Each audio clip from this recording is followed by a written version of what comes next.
ಒಂದು ಮಗುವಿನ ಜನನ ಆಯಿತು ಅಂತ ಸಂದರ್ಭದಲ್ಲಿ ಸಮಾಜಕ್ಕೆ ಅದೊಂದು ಕೊಡುಗೆ. ಒಳ್ಳೆಯದೇ ಆದರೂ ಕೆಟ್ಟದೇ ಆದರೂ ಕೂಡ ಮುಂದೊಂದು ದಿವಸ ಅದರ ಪ್ಲಸ್ಸು ಮೈನಸನ್ನು ಪೋಷಕರು ಅನುಭವಿಸ್ತಾರೆ. ಅವಾಗ ಅನಿಸುತ್ತೆ ಇದು ಗಿಡವಾಗಿ ಇದ್ದಾಗಲೇ ಅದಕ್ಕೆ ಎಲ್ಲ ರೀತಿಯ ವಿಚಾರಗಳನ್ನು ತಿಳಿಸ್ಕೊಡ್ಬೇಕು ಅಂತ.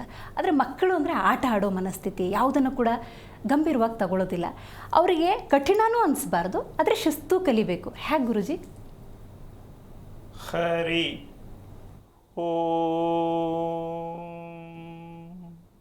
ಶ್ರೀ ಗುರುಭ್ಯೋ ನಮಃ. ಇದು ತುಂಬ ಸ್ವಾರಸ್ಯಕರವಾಗಿರ್ತಕ್ಕಂತಹ ಒಂದು ವಿಚಾರನೆ ಕೂಡ.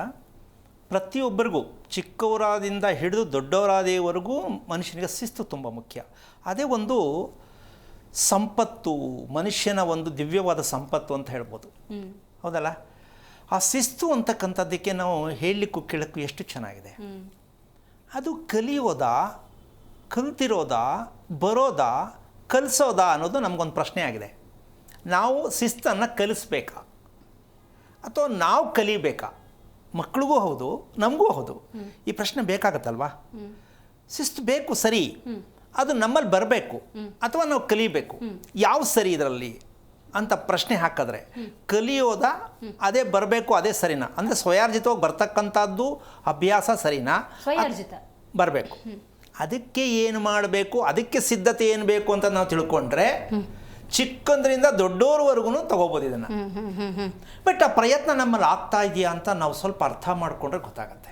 ಮನೇಲಿ ಹೆಂಗಾಗಿರುತ್ತೆ ಅಂದರೆ ಗುರುಜಿ, ಮನೇಲಿ ಟಿ ವಿ ನೋಡ್ತಿರ್ತಾರೆ, ಅಪ್ಪನೇ ಮೊಬೈಲ್ ಹಿಡ್ಕೊಂಡ್ರೆ ಏಯ್ ಮೊಬೈಲ್ ಇಡೋ ನೋಡಿ ಕಲಿಯೋ ಮಕ್ಕಳು ಹೇಗೆ ಇದ್ರಲ್ಲಿ ಬದಲಾವಣೆ. ಪ್ರತಿಯೊಂದು ಹಾಗೇನೆ. ಆಮೇಲೆ ಮಕ್ಕಳನ್ನ ಸರಿಯಾಗಿ ಇರುವಂತ ಹೇಳ್ದಂಗೆ ಅವ ಬೇಕಾದಷ್ಟು ಮನೇಲಿ ತಂದೆ ತಾಯಿ ಬೇಜಾನ್ ತಪ್ಪು ಮಾಡ್ತಿರ್ತಾರೆ, ಮಾತಾಡೋದ್ರಿಂದ, ನಡ್ಕೊಳ್ಳೋದ್ರಿಂದ, ಪ್ರತಿಯೊಂದು ಕೂಡ. ಆದರೂ ಹೇಳ್ದಂಗೆ ಮಕ್ಕಳಿಗೆ ಶಿಸ್ತುಬದ್ಧವಾಗಿರು, ಹೇಳ್ದಂಗೆ ಕೇಳು. ಸೊ ಮಕ್ಕಳು ಅನ್ಕೋತಾರೆ ಇವರೇ ನ್ಯಾಯವಾಗಿಲ್ಲ, ನಮ್ಗೇನು ಹೇಳ್ದಂಗೆ ಕೇಳು ಅಂತಾರೆ. ಅಂದರೆ ಹೇಳಕ್ಕೆ ಹೋಗಲ್ಲ ಮಕ್ಕಳು. ಮುಂದೊಂದು ದಿನ ನೀವು ಹೇಳ್ದಂಗೆ ತಿರುಗಿ ಬಿದ್ದಾಗ ಅವಾಗ ಗೊತ್ತಾಗತ್ತೆ ನಮ್ಮ ಮಕ್ಳು ಹಿಂಗೆ ಬೈದರು ಅಂತ. ಬೈದಿದ್ದಲ್ಲ ಅದು, ನೀವು ಬುದ್ಧಿ ಕಲ್ಸಕ್ಕೆ ಪ್ರಯತ್ನ ಮಾಡಿದ್ರಷ್ಟೇ. ನೀವು ಕಲ್ತಿಲ್ಲ ಅಲ್ಲ, ಈಗಾರ ಕಲ್ತ್ಕೊಳ್ಳಿ ಅಂತ.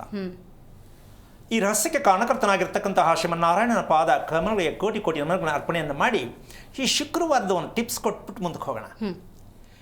ಶುಕ್ರವಾರ ಅಂತಕ್ಕಂಥದ್ದು ಪೂಜೆ ಮಾಡ್ತಕ್ಕಂಥದ್ದು ವಿಶೇಷವಾಗಿ ಪ್ರತಿಯೊಬ್ಬರಿಗೂ, ಅದರಲ್ಲೂ ಹೆಂಗಸರು ಮಹಿಳೆಯರಿಗೆ ತುಂಬ ವಿಶೇಷವಾಗಿರ್ತಕ್ಕಂಥದ್ದು. ಗಂಡಸರಿಗೂ ಇರುತ್ತೆ, ವಿಶೇಷ ಹೆಂಗಸರಿಗಿರುತ್ತೆ. ಇದಕ್ಕೆ ನಾವು ಆತ್ಮಪೂಜೆ,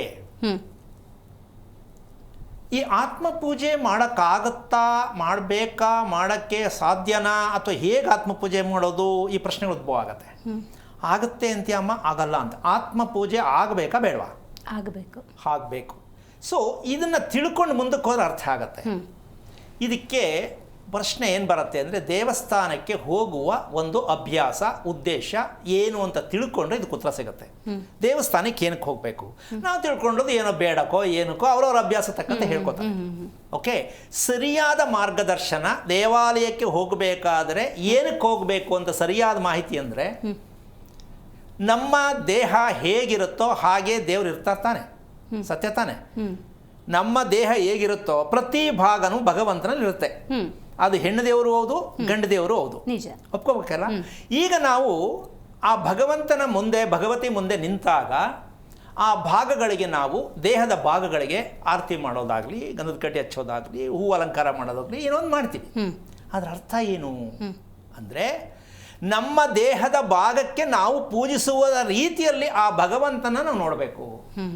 ಅಲ್ಲಿ ಮಾಡುತ್ತಿರುವ ಆರತಿ ನನ್ನ ದೇಹದ ಭಾಗಗಳಿಗಾಗ್ತಾ ಇದೆ ಅಂತ ನಾವು ಖುಷಿ ಪಡಬೇಕು.